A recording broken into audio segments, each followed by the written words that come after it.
Hello, my name is Chris Records, and today I will be going over an analysis of the social media marketing campaign Gillette ran in 2019, dubbed The Best Men Can Be.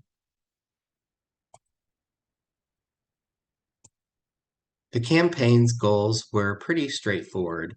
It was to promote social responsibility, to reach the conscious consumer, which primarily consists of both Gen Z and millennials, and also to promote Gillette's pledge to donate $1 million per year during the run of this advertising campaign.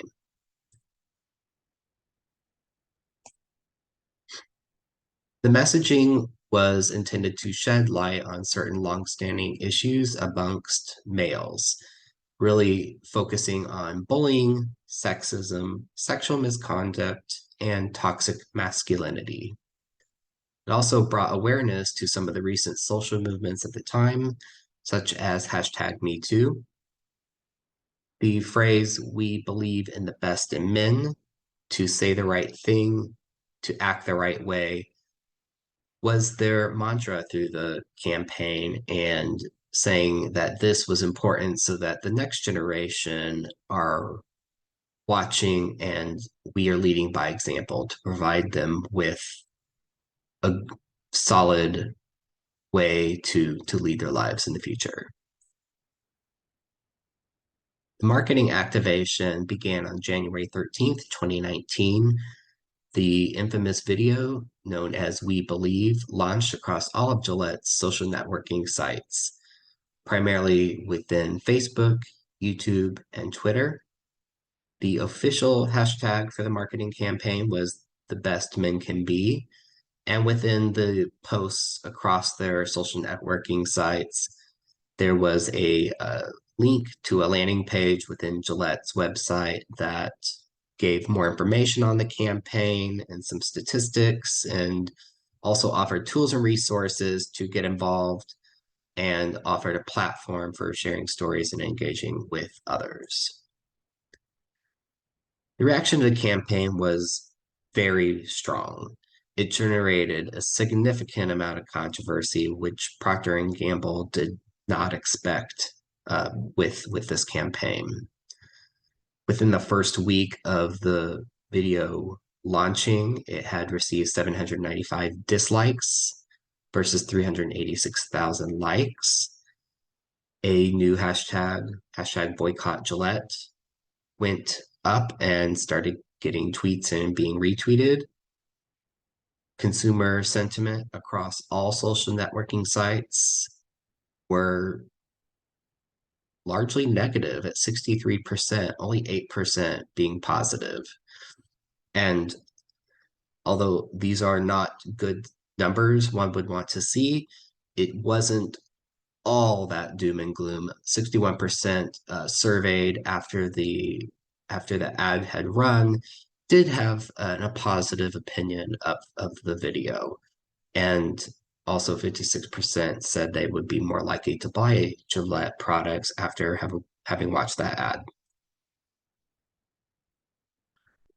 Some of the specific numbers behind the performance of the campaign: the hashtag had reached 241 million impressions on Twitter, and social media conversations around Gillette, the brand, were up 11,722% since the video went live. 34% of impressions on social media were targeted at the 19 to 24 age range, which compared to Gillette's historical standard of 11%. So they definitely made some gains in this market, which was part of the original objective.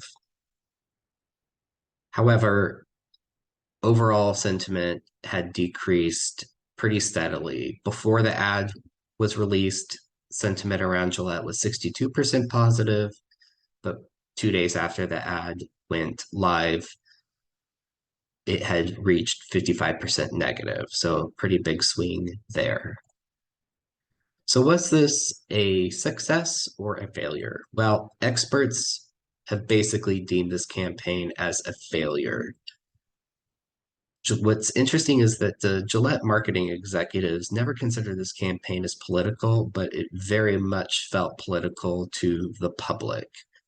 And unintentionally, it alienated a large portion of the market that does buy Gillette products. And definitely, they were not expecting a decline in sales following this advertising campaign, but in fact, that is what had happened with 2019 sales and profit missing expectations and coming in lower than the prior year. Also, consumer sentiment declined significantly.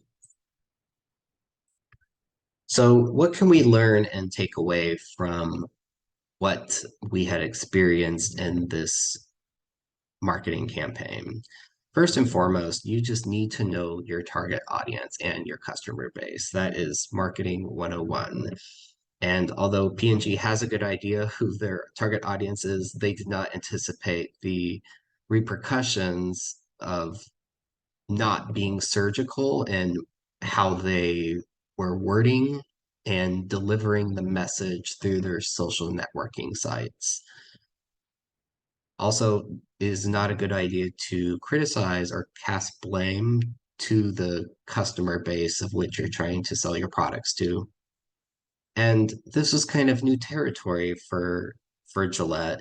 So it would have been a good idea to test some of this content beforehand to get a better understanding of consumer sentiment prior to launching this whole campaign.